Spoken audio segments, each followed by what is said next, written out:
El ministro de Defensa renunció. Guillermo Botero decidió dejar el cargo tras esta denuncia del senador Roy Barreras. ¿Usted por qué no le contó a Colombia, ministro, que había bombardeado niños en ese operativo? El presidente Duque aceptó la renuncia y le agradeció por su labor, pero sigue habiendo muchos interrogantes frente al tema.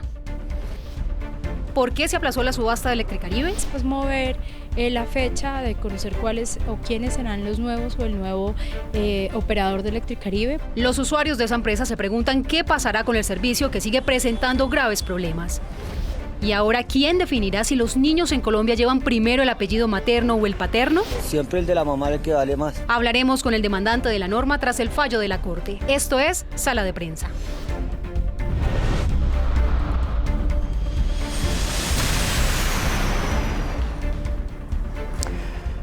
Muy buenas noches, los saludamos, son las 8:01 de la noche, esto es Sala de Prensa, que hoy tiene una noticia de última hora, la que hemos reseñado para ustedes a lo largo de las emisiones de Noticias Caracol esta tarde.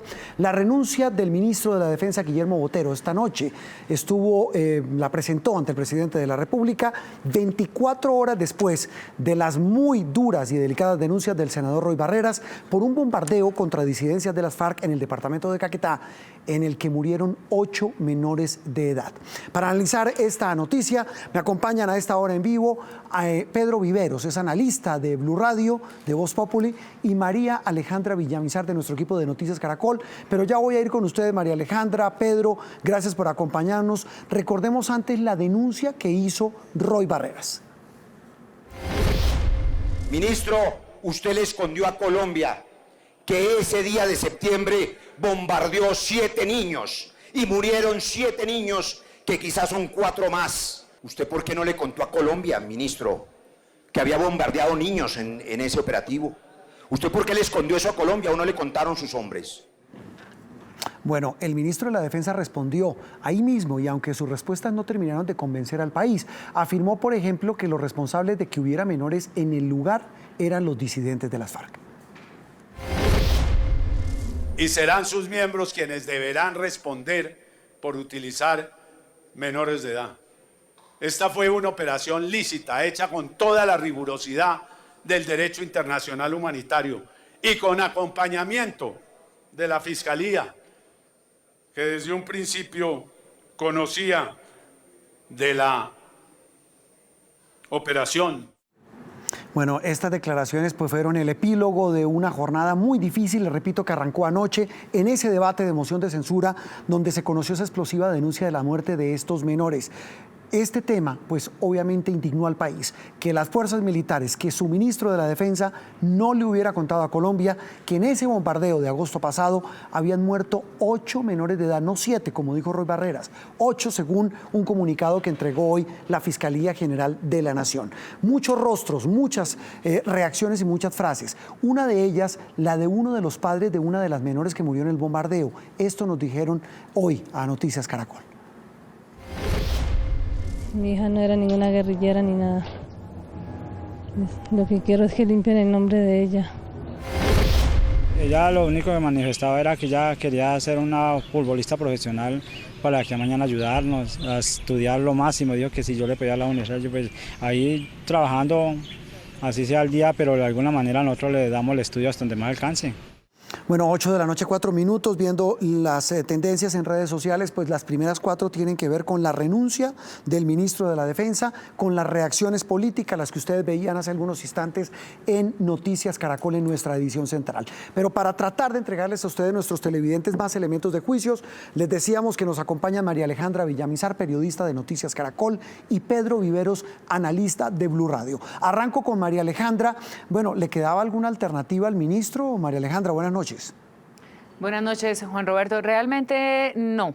Yo creo que tenía un espacio muy reducido el ministro para mantenerse en el cargo y el presidente de la República, Iván Duque, tenía aún menos espacio político para mantenerlo, no solamente porque desde hace meses ya venía desgastado Guillermo Botero frente a la cartera de defensa, sino porque detrás de la cartera de defensa y del ministro que representa políticamente esa cartera están las fuerzas militares y está la política de seguridad del gobierno. Entonces, realmente al ministro y al presidente lo que más les convenía hoy para evitar evitar además que se profundizara más el descontento, para que se profundizara más esta crítica de la oposición y se diera, por supuesto, a la moción de censura en el Congreso, es que el ministro saliera de su cargo. Sí, ya vuelvo con usted, María Alejandra. Voy con Pedro. Pedro, decía hace algunos instantes usted en la edición de Noticias Caracol que esto hace parte de lo que se llama responsabilidad política de un hecho como fue ocultar la muerte de 8 menores en un operativo militar, Pedro. Pero más allá de esto, ¿qué viene frente al tema de las fuerzas militares,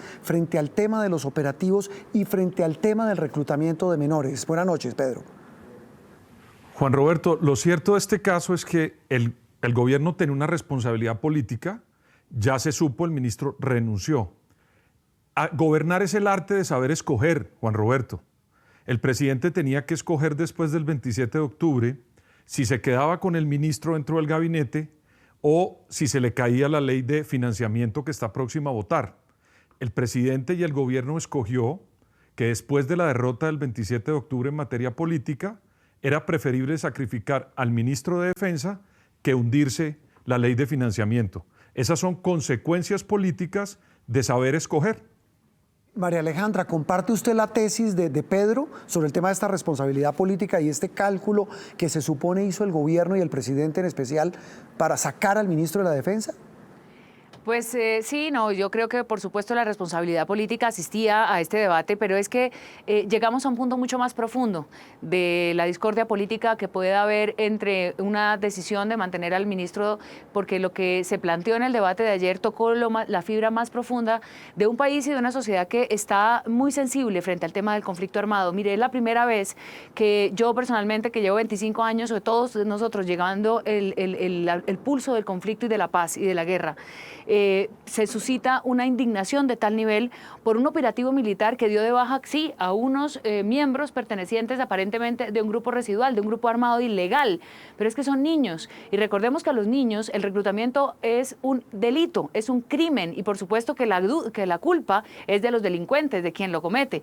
Pero hay unas reglas de la guerra a que las fuerzas militares ya han estado trabajando muchísimos años en esa doctrina, y es respetar los derechos humanos y respetar el derecho internacional humanitario. Por supuesto que quizá el operativo no pretendía matar menores de edad, pero son las consecuencias que tienen justamente una trascendencia política y una trascendencia en un momento muy delicado en donde se está redefiniendo de qué manera se atacan estos grupos de una doctrina que no tiene nada que ver con las antiguas, digamos, formas de atacar a la guerrilla. Entonces me parece que sí, que hay una responsabilidad política, pero que va muchísimo más allá porque tocó la fibra de los colombianos. No habría sido posible que el presidente mantuviera al ministro. Sí, comparto esa tesis suya, María Alejandra, y quiero oír la opinión de Pedro. Estamos en vivo aquí en Sala de Prensa, en Noticias Caracol ahora, de eso, de que hacía mucho rato el país no mostraba su cara de indignación frente a este tema, un tema que antes nos dividía tanto, que nos sigue dividiendo, como es el del conflicto y las diferentes posiciones. Pedro, el tema más grave es que no se supo. Es decir, frente a un tema como fue la muerte de los niños y un drama que parece sigue ahí latente, terrible, doloroso, como es el del reclutamiento de los menores por parte de los grupos armados ilegales. Juan Roberto, una sociedad que se siente civilizada es una sociedad que respeta. Lo más querido de las sociedades son los niños y los ancianos. Si nosotros no entendemos que tenemos que respetar a los niños y a los ancianos, pues por supuesto estamos en una sociedad que todavía no ha alcanzado un grado de civilización. En este caso, lo que sucedió con la muerte de esos niños no puede tener otra consecuencia, primero política, que la caída del ministro, pero también tiene que haber las investigaciones de rigor de unas fuerzas militares que en Colombia han cambiado profundamente desde cuando las concebimos en el estado de sitio o antes de la Constitución del 91. Ellos tienen una forma de hacer las investigaciones, a ellos los acompaña la Fiscalía, cumplen el derecho internacional humanitario y tenemos que entender qué pasó con nuestros niños, y eso es, digamos, primordial después de la caída política del ministro. Eso también tenemos que entenderlo y conocerlo los colombianos. Claro, porque Pedro y María Alejandra y televidentes de Sala de Prensa, la Fuerza Militar es hoy el ahora ministro de Defensa encargado, el general Navarro, dijo esta mañana en la rueda de prensa con Botero, dijo, es que los responsables son los grupos armados ilegales. María Alejandra, ¿el debate sobre este tema de los niños se debe centrar ahí? Pues lo decíamos antes, por supuesto que los responsables son ellos, los criminales son ellos, pero es que el país ha pasado por una larga trayectoria, digamos, de defensa de la seguridad nacional alrededor del combate a las guerrillas, del combate a los grupos paramilitares. Mire, en el país han reclutado más de 16.000 niños, más o menos, según los últimos informes o el último informe del Centro de Memoria Histórica. De esos 16.000, se dice que la guerrilla más o menos tiene la mitad, 8.000 y tantos durante la época del conflicto. El resto fueron los grupos paramilitares y algunos otros grupos que han utilizado siempre a los niños como carne de cañón. Por supuesto que un niño no es un criminal y un niño no es un guerrillero, un niño no es un paramilitar, un niño es un menor que no ha podido decidir y que ha sido llevado a la guerra a la fuerza. Por eso se llama reclutamiento forzado de menores. Entonces, lo que hay un poco del debate es, claro, si la operación fue lícita o no fue lícita. Muy seguramente llegaremos a la conclusión de que la operación cumplió con todos los requisitos de ley. Desafortunadamente, estos niños estaban en el campamento en los bombardeos. Se debe bombardear, ahí es donde llega un poco la definición, donde ya el país había tomado la decisión de parar los bombardeos.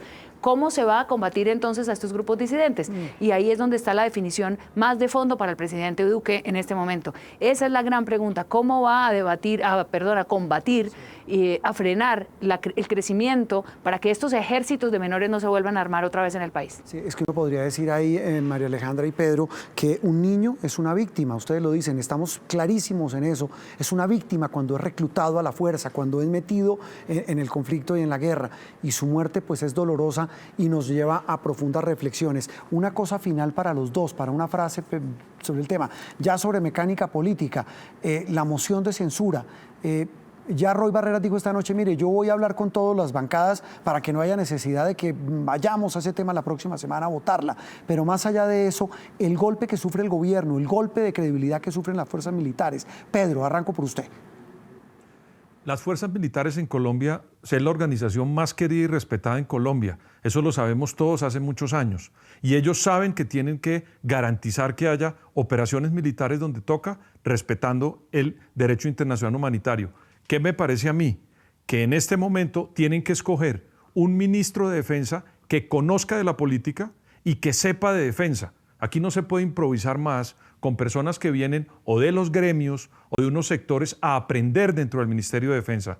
Ojalá escojan una persona que lo conozca a profundidad para que se potencie esa imagen positiva de las fuerzas militares y no tengamos que caer nuevamente en este error de lo que pasó, porque por supuesto hay que juzgarlo, pero también las consecuencias políticas del mismo. No, pues claro, es que se está hablando, mire, y casualmente se habla, Pedro y María Alejandra, entre los nombres de Jorge Bedoya, que es el actual presidente de la SAC, pero fue viceministro de Defensa. Luis Guillermo Plata, decía Jorge Alfredo hace algunos instantes, que se fue ministro de Comercio en el gobierno Santos y estaba también en ProBogotá, o estuvo en ProBogotá. Inclusive se hablaba de Néstor Humberto Martínez, el exfiscal. En fin, María Alejandra, su opinión sobre este tema político ya, sobre el tema del futuro y la imagen de las fuerzas militares y de un ministerio clave como es el de Defensa. Por supuesto, es que el Ministerio de Defensa ha sido de los ministerios rectores por los que se mide además la gestión de un gobierno. Por eso además hemos visto al presidente dando partes de los operativos, cosa que uno quisiera que lo hiciera el ministro de Defensa, no el presidente de la República, es su tarea. ¿Quién puede venir? En el Congreso están alentando las fuerzas progresistas, digamos, las fuerzas de oposición al gobierno, a que el debate siga, a que se dé la votación. El próximo miércoles tendrían que votar la moción de censura. Es muy probable que se dé, porque la Constitución prevé que pese a la renuncia del funcionario, puede darse esa votación. Sin embargo, lo que dice Roy Barreras lo hace a uno pensar, y esto es obviamente especulativo, pero lo hace a uno pensar que también hay un acuerdo, y es no profundizar más en la herida. El presidente ha tomado la decisión de que el ministro se vaya, con el ministro afuera, digamos, una moción de censura a un ministro, pues realmente digamos que ya no existe. Obviamente, hemos dicho antes, la ley lo permite. Entonces yo pensaría que hay un acuerdo político de no profundizar. Yo no creo que el Partido Liberal, el Partido de la U, el Partido Conservador, que tenía algunas ideas, algunas ganas de votar también la moción, Colombia Justas y Libres, que es un partido que acompaña al gobierno, yo creo que ahí se van a abstener y van a decir que ya no hay necesidad. Y así se va generando también una paz política que le permita al presidente hacer un nombramiento que cumpla con los requisitos de ese momento nuevo que estamos viviendo y que mantenga obviamente el pilar de la seguridad nacional, como es además el interés del presidente Duque. María Alejandra, gracias por haber estado con nosotros. Pedro, un abrazo, muy gentiles por ayudarnos a entender Muchas gracias. este tema. Gracias, María Alejandra y Pedro. Bueno, también tenemos a esta hora a Juan Jacobo Castellanos para preguntarle lo mismo que planteábamos a María Alejandra y a Pedro, y es lo que se pregunta el país, ¿qué sigue ahora? ¿Cómo está el ambiente hoy en la cúpula militar? Usted que cubre habitualmente a los mandos militares, ¿qué se dice? No solamente los que suenan como posibles reemplazos, Juan Jacobo, sino qué se conoce hoy, qué hay detrás en torno a este remesón que empezó con la salida del ministro Botero. Juan. Bueno, Juan Roberto, básicamente la cúpula militar que está liderada por el comandante general de las Fuerzas Militares, el general Luis Fernando Navarro, que está en este momento como ministro encargado, tendrá que ajustar procedimientos operacionales en las próximas horas, crear planes más robustos para garantizar la seguridad en zonas críticas como el Cauca, Catatumbo, el Bajo Cauca y el sur del país y mantener la lucha contra el narcotráfico. Muy seguramente estos planes robustos, trabajados, modificados, sean utilizados por el nuevo ministro de la Defensa. Tendrán que esperar si los ratifican o hay cambio en las comandantes de fuerza. Hay que recordar que durante los últimos meses de estos 4 oficiales que conforman la cúpula militar, uno de ellos ha sido bastante cuestionado por sus decisiones operacionales y es el general Nicasio Martínez, comandante del Ejército Nacional. Han dicho los expertos en seguridad nacional y los militares retirados que lo que se necesita en el Ministerio de Defensa son expertos en seguridad nacional y no personas que vengan de otros sectores del país. Y ahí le dejo 4 nombres entre los cuales usted podría decidir, o el presidente podría decidir en las próximas horas, el nuevo ministro de Defensa. Jorge Enrique Bedoya, que fue viceministro de Defensa, actualmente es el presidente del Consejo Gremial. También está Andrés Villamizar, que es el actual secretario de Seguridad de la ciudad de Cali. Rafael Guarín, que es el consejero de Seguridad Nacional de Colombia. Y el exministro Juan Carlos Pinzón, que es el exministro de Defensa con mayor resultados en contra de la criminalidad. El presidente a esta hora definiendo ese tema estaba regresando de Barranquilla en la Casa de Nariño, está evaluando, está haciendo contactos políticos, hablando con muchos de estos personajes que usted mencionó. Juan Jacobo, muchas gracias, y estaremos muy pendientes porque vienen horas cruciales para redefinir y reacomodar las piezas en el ajedrez de nada menos y nada más que la seguridad nacional. Vamos a hacer una pausa, 8:17 minutos, ya viene Ricardo Ospina, que estaba también corriendo en Blue Radio con esta, la noticia de última hora, y hablaremos cuando regresemos de la decisión de aplazar la subasta de Electricaribe que tiene en vilo a cientos de miles de usuarios en la costa caribe colombiana. Esto es Sala de Prensa en Noticias Caracol ahora.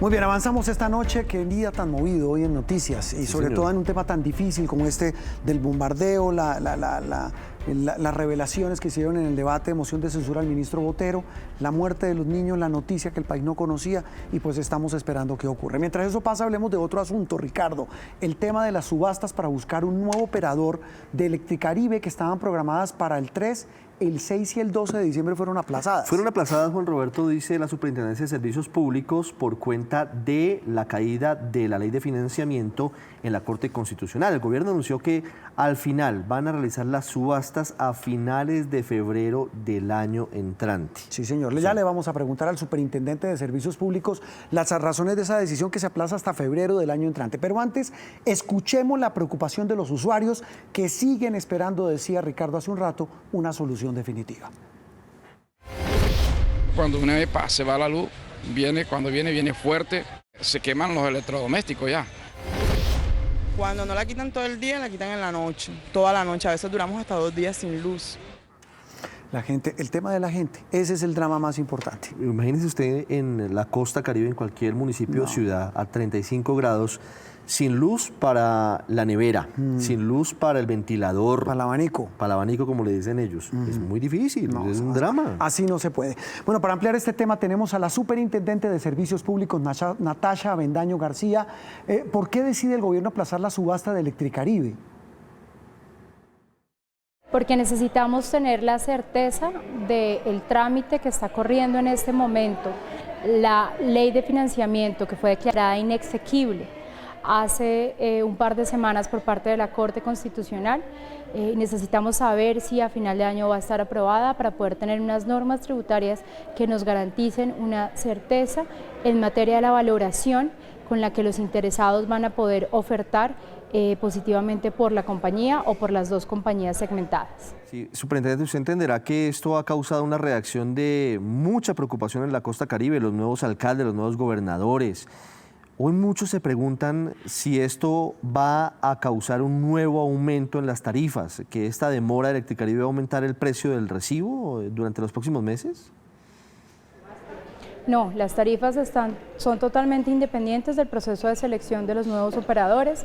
El cambio del esquema tarifario solamente se llevará a cabo una vez los nuevos operadores o el nuevo operador asuman la operación de Electricaribe y presenten dicho expediente ante la Comisión de Regulación de Energía y Gas. Sí, superintendente, estaba viendo aquí en la cuenta de Twitter de Alex Char, que es el saliente alcalde de Barranquilla y tal vez fijo candidato presidencial, tomando el tema ya como bandera de campaña para las próximas elecciones. Y dice que no es posible que se siga desconociendo, dando la espalda a los habitantes de la costa Caribe. Lo que se preguntan esos usuarios es si esto no va a prolongar los problemas en el servicio. ¿Qué responde el gobierno a estos usuarios? El gobierno nacional se ha mantenido, lo ha dicho y lo ha ejecutado de manera reiterada, su compromiso con la costa Caribe para garantizar la prestación del servicio de energía eléctrica, no solamente poniendo a disposición de la compañía los recursos para su operación, sino también los recursos para las inversiones que no se habían hecho en los últimos 10 años. Ya empezaron las ejecuciones de los primeros 125.000 millones de pesos del COMPES 2 y ya está en contratación los recursos de los 735 del COMPES 3. Sí, la idea es dividir Electricaribe en 3 partes. 2 de ellas son llamadas Caribe Sol y Caribe Mar. Pero hay un fantasma allí, superintendente, y no se puede evitar hablar de ello. Es posible que falle la subasta y por razones de mercado no haya suficientes ofertas, o quizás haya ninguna. ¿Cuál es la alternativa en caso de que eso llegara a pasar? Reitero, el Gobierno Nacional mantiene su compromiso con garantizar la prestación del servicio de energía eléctrica y obviamente en ese evento pues se tomarán las decisiones al interior del Gobierno para poder garantizar esa operación, bien sea mediante mantener la intervención o tomar otras acciones que correspondan para que el servicio de energía eléctrica en el Caribe colombiano sea el que sus habitantes se merecen. El que la gente de la costa se merece, eso es lo más importante. Superintendente, muchas gracias. Es momento de una nueva pausa, pero ya vamos a hablar sobre el tema del orden de los apellidos. Me quedan dudas, ¿sabe, Juan Roberto? Tengo un caso reciente. ¿Usted cambió el apellido? No, Aida Victoria Merlano, ¿se acuerda? Ah, perdón, claro. Caroline Manzaneda Merlano. Se pone el apellido de la mamá. Claro, se cambió los apellidos y los nombres, sin necesidad del fallo de la Corte. Entonces no sé, digamos, cuál es el asunto aquí. Pues del asunto hablamos en instantes. Esto es Sala de Prensa aquí en Noticias Caracol Ahora.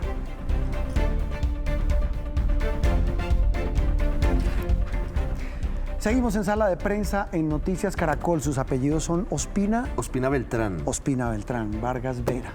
Un servidor. Muchas gracias. Bueno, en Colombia existe una norma que establece que el apellido paterno va primero y luego el materno. ¿Eso es machista o no es machista, Juan Roberto? ¿O ya lo normalizamos y ya nos parece habitual? Seguramente fue patriarcal en su momento, pero ya hoy es una costumbre que se volvió norma. Sí, así es. Bueno, pues por una decisión de la Corte Constitucional, los padres ahora podrán elegir el orden. Eso es lo que una de las primeras dudas. Tenemos esta noche al demandante de esa norma, pero antes escuchemos qué opinan los ciudadanos sobre el tema. No, o sea, en este sistema patriarcal el hombre no debe imponer el apellido, o sea, debe ser algo equitativo. Si la mujer lo puede poner o el hombre, debe ser una discusión en términos de equidad, sí, de igualdad en términos para la mujer. El país está cambiando y pues la norma también debe hacerlo. No estoy de acuerdo, porque pues igual somos una cultura de generaciones, o sea, nosotros siempre respetamos nuestra generación y pues no creo que muchas mujeres acojan eso, o sea, no estoy de acuerdo con eso. Pues yo creo que lo primordial para la sociedad es pues la educación que se le da al hijo. A mí sí no me interesa si es el papá o la mamá el primero o el segundo apellido. Yo digo que lo primordial es darle la verdadera educación y valores pues para construir una sociedad. El papá nomás cumple con hacerlo. En cambio la mamá sufre para tenerlo a uno. Sí, pues siempre ha sido así, la mamá siempre va al apellido de la mamá primero. Mire una cosa, Ricardo, no sé si usted y los televidentes dieron cuenta que la única que estuvo en contra fue la señora. Claro, así y los es. 3 hombres Los 3 señores que hablaron, que consultamos, dijeron que están de acuerdo. A favor de la posibilidad de escoger si va primero el apellido de la mamá o del papá. Reivindicando los derechos de la mujer, reivindicando el papel de la mujer. Mira, pues. Bueno, curioso. Juan Roberto, vamos ahora sí con Juan Pablo Pantoja, él es el demandante de esta norma. Juan Pablo, ¿por qué decidió entablar esta demanda? Esta demanda nace de un esfuerzo académico, personal y profesional con el fin de montar a Colombia dentro de la onda, digamos que ya legislaciones foráneas como la española, la estadounidense y la argentina tienen respecto de la posibilidad de elegir consensualmente el orden de los apellidos. Y en ese sentido, digamos, dentro de una experiencia personal, tuve la oportunidad de asesorar al Consulado de Colombia en la República de Argentina en trámites notariales, donde también evidencié que verdaderamente es un conflicto para madres cabeza de hogar y para familias que por las razones que ellos tengan consideran que debe ir primero el apellido de la madre. Pero en su caso particular, ¿existe alguna razón para que, por ejemplo, usted quisiera tener primero el apellido de su mamá antes que el de su papá? No, afortunadamente no. Con ambos grupos familiares, digamos, soy muy cercano y no hay nada de índole personal en la motivación. Sí, Juan Pablo, la Corte da un plazo de 2 legislaturas, es decir, de 2 años para que se concrete el fallo, pero en la práctica, hoy, ¿qué pueden hacer quienes quieren cambiar el orden de los apellidos de sus hijos? Hoy cambiar el orden de los apellidos hacia futuro es posible, sin embargo, al momento del nacimiento y registrar al niño, pues en el registro civil de nacimiento, deberá ir con el apellido paterno primero, hasta tanto el Congreso de la República no resuelva, digamos, esta situación y acoja los argumentos expresados por la Corte Constitucional. Bueno, ¿ha pensado en el lío que se puede armar en las parejas eligiendo el orden de los apellidos? Porque puede que no todas se pongan de acuerdo, que no termine en un pacto o en una situación de común acuerdo. Sin duda puede generar controversia, al igual que ha generado controversia el nombre pues entre las familias. Sin perjuicio de ello, ya la Corte Constitucional dio una fórmula y es dejar al azar en caso de que no haya acuerdo en torno a cuál apellido ha de ir primero. Sin perjuicio de ello, a pesar de las posibles contingencias que se presenten dentro de la familia, lo más probable es que lo que haya sean acuerdos con el fin de poder determinar qué linaje va a continuar dentro de la familia.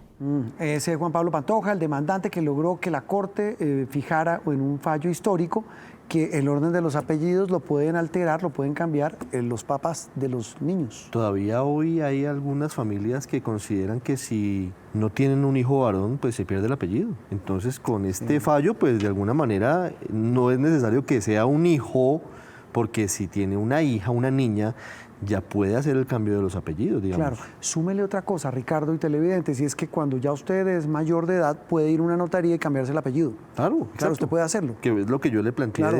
de la señora... ¿Qué es la duda que usted planteaba? Sí, la señora Manzaneda Merlano, la hija de Aida Merlano, que se cambió el orden de los apellidos, se cambió el nombre. Yo me quedo para terminar con la frase de uno de los señores que entrevistamos en la calle: la sociedad ha cambiado y la mujer tiene el mismo derecho, me parece, de decir, mire, yo quiero que lleve el apellido mío con un agravante.